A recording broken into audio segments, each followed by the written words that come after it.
மேடை கச்சேரியில ரொம்ப நேரம் நின்னா மூட்டு வலி பயங்கரமா இருக்கு. அந்த நேரத்துல என்ன காப்பாத்துற ஒரே ஒரு ஆயில் பச்சை இலை ஆர்த்தோ ஆயில் நான் யூஸ் பண்ணிட்டு இருக்கேன். நீங்க பச்சை இலை ஆர்த்தோ ஆயில்.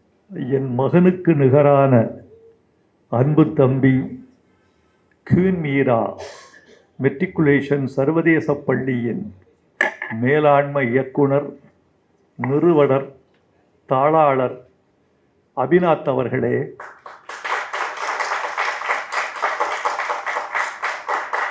இந்த இனிய விருதுக்கு மூலப்பொருளாக திகழும் என் அருமை நண்பர், இசையமைப்பாளர், கலை மாமணி அனில் சீனிவாசன் அவர்களே,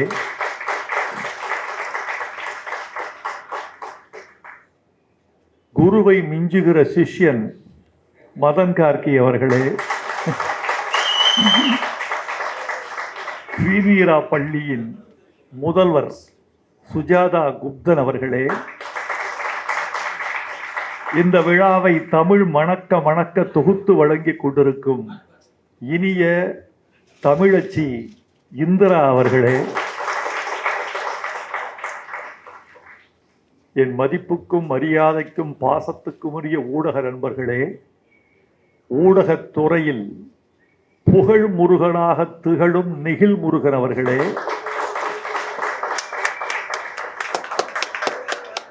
அருமை நண்பர் வையாபுரி அவர்களே,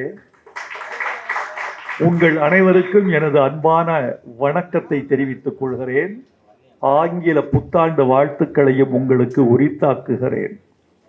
நண்பர்களே, நான் மிகவும் பெருமையோடும் பெருமிதத்தோடும் நின்று கொண்டிருக்கிறேன். பெருமைக்கு காரணம், வைகை நதிக்கரையில் ஒரு பள்ளி, குவீன் மீரா மெட்ரிகுலேஷன் சர்வதேச பள்ளி, ஒரு உலக சிந்தனையை சிந்தித்து அதை உலகத்தின் உச்சத்திற்கு தமிழை கொண்டு சேர்த்திருக்கிறது அபிநாத்தின் மூலமாக என்ற பெருமை. அதற்கு காரணங்களாக என் நண்பரும் என் மைந்தனும் திகழ்கிறார்கள் என்பது எனக்கு பெரிய பெருமை. மிக எளிமையான காரியம் அல்ல இவர்கள் நிகழ்த்தி இருப்பது. தமிழை தமிழாகவே உலக அரங்கில் ஐநாவின் துணை அமைப்புகளுள் ஒன்றான யுனிசெஃப் நிறுவனத்தின் வாயிலாக வேர்ல்டு ஸ்டூடெண்ட் ஆந்தம், உலக மாணவர் கீதம், இது உள்ளூர் மாணவர் கீதம் அல்ல, உலக மாணவர் கீதம் என்ற முத்திரையோடு இந்த பாடல் சர்வதேச அளவில் புகழ்பெற்று ஒலிக்கவிருக்கிறது என்பது எளிமையான காரியம் அல்ல. எனக்கு தெரியும், இந்த போட்டி மிகுந்த உலகத்தில் எவையெல்லாம் தடையாக இருக்கும் என்பதை நான் அறிவேன். அந்த தடைகளையெல்லாம் தாண்டி தமிழை உலகத்தின் உச்சிக்கு கொண்டு சென்றிருக்கிற இந்த பெருமக்களை நான் பாராட்டுகிறேன். இதில் நான் அடைகிற பெருமையெல்லாம் ஒன்றுதான், வைகை நதிக்கரையிலிருந்து தமிழை உலகத்தின் நதிக்கரைகளுக்கு கொண்டு சென்றிருக்கிறீர்கள். இது எனக்கு பெருமையாக இருக்கிறது. நண்பர்களே, இந்த பாடலை எழுதியவர் மதன் கார்கி என்பதில் நான் தந்தையாக அல்ல, ஒரு தமிழனாக பெருமைப்படுகிறேன். அனில் சீனிவாசன் அவர்கள் முன்மொழிய இந்த பாட்டு ஒரு உலக அரங்கை தொட்டிருக்கிறது. அவரையும் நான் வாழ்த்துகிறேன்.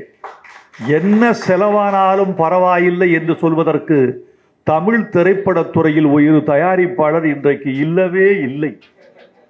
தமிழ் திரைப்படத்தில் கிடைக்காத ஒரு தயாரிப்பாளர் மதுரையில் அபிநாத் என்ற பெயரில் கிடைத்திருக்கிறார்.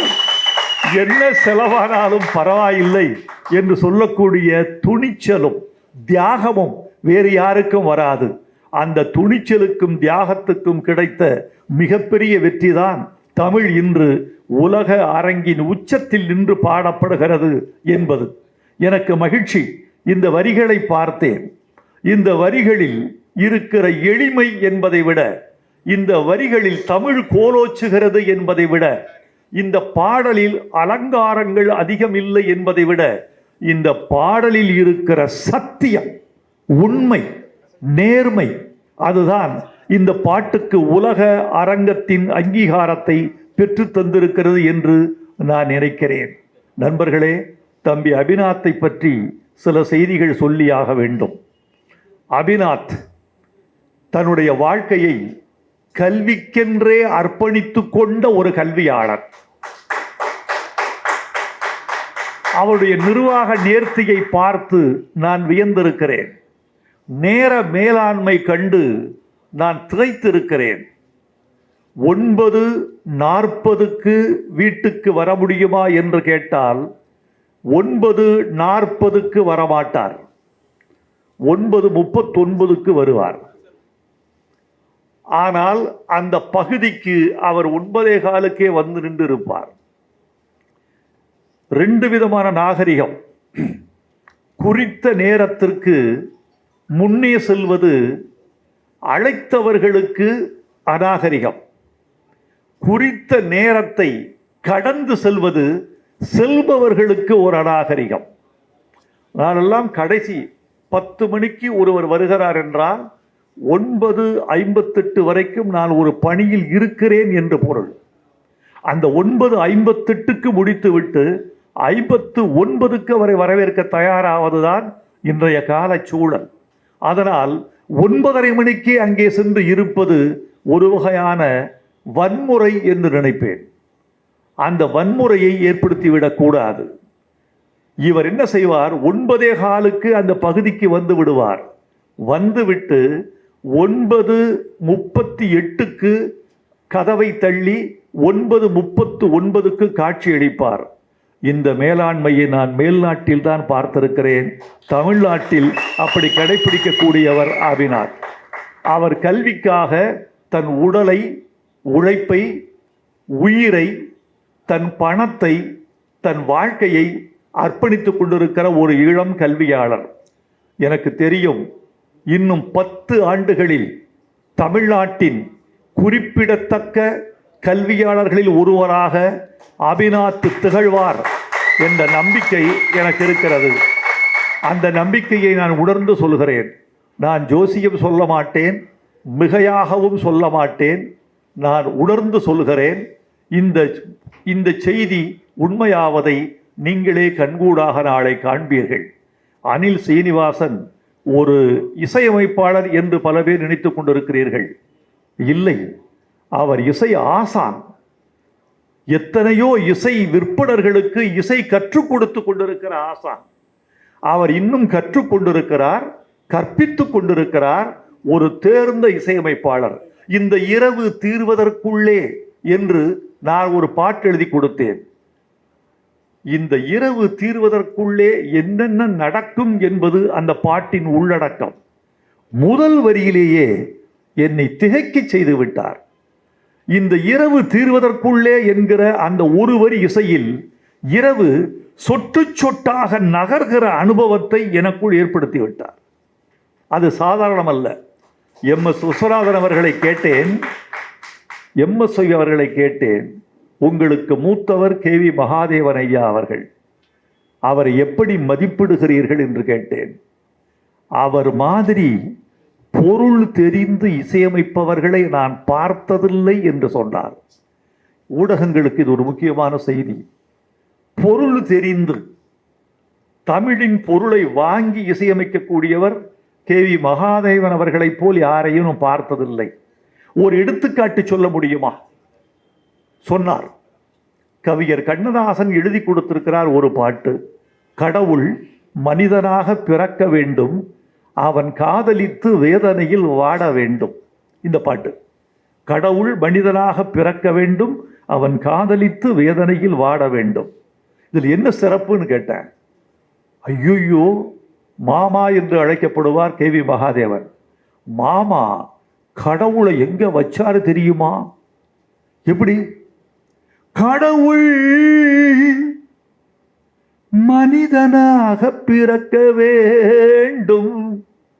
என்ன சொல்றீங்க? கடவுள் உச்சத்தில் இருக்காரு. கடவுள் பிரிச்சார். மனிதனாக பிறப்பதற்கு அவன் தரைக்கு வர வேண்டும்.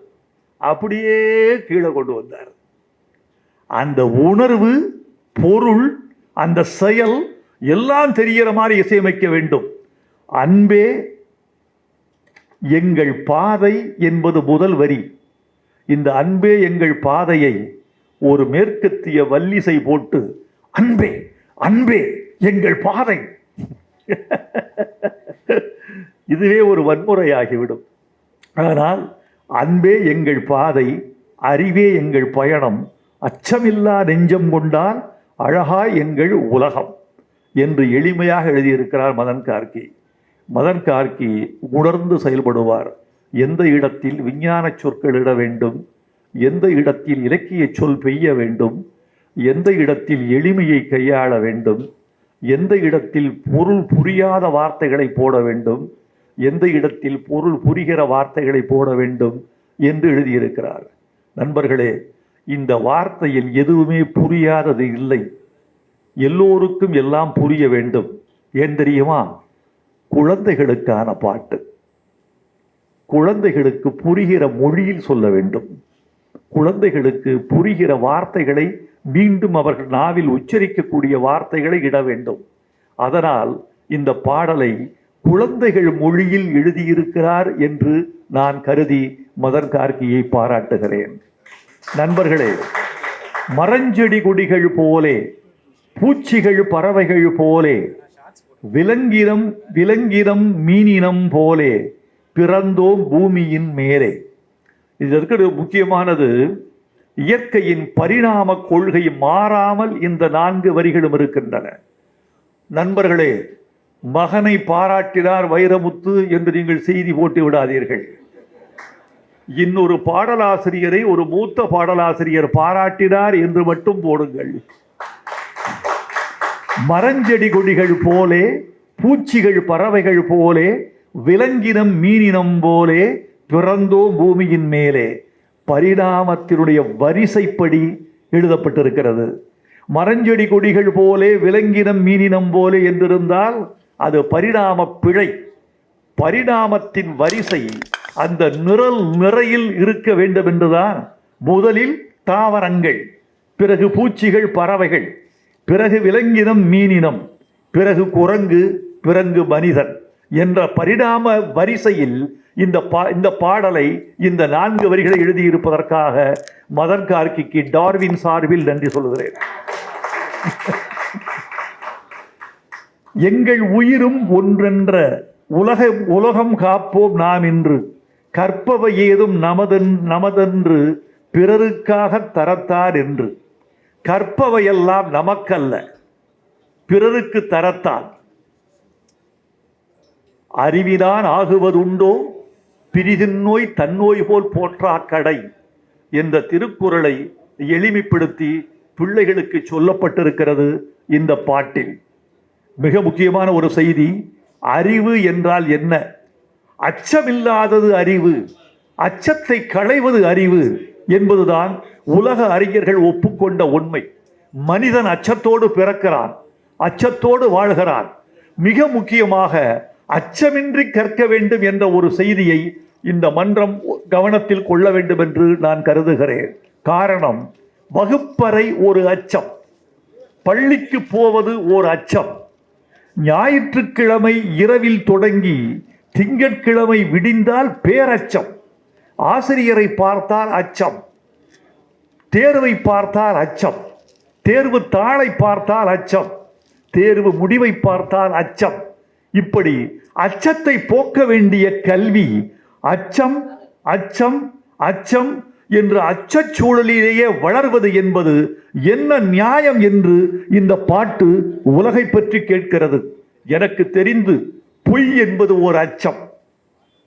பொய் என்பதே ஒரு அச்சம்தான்.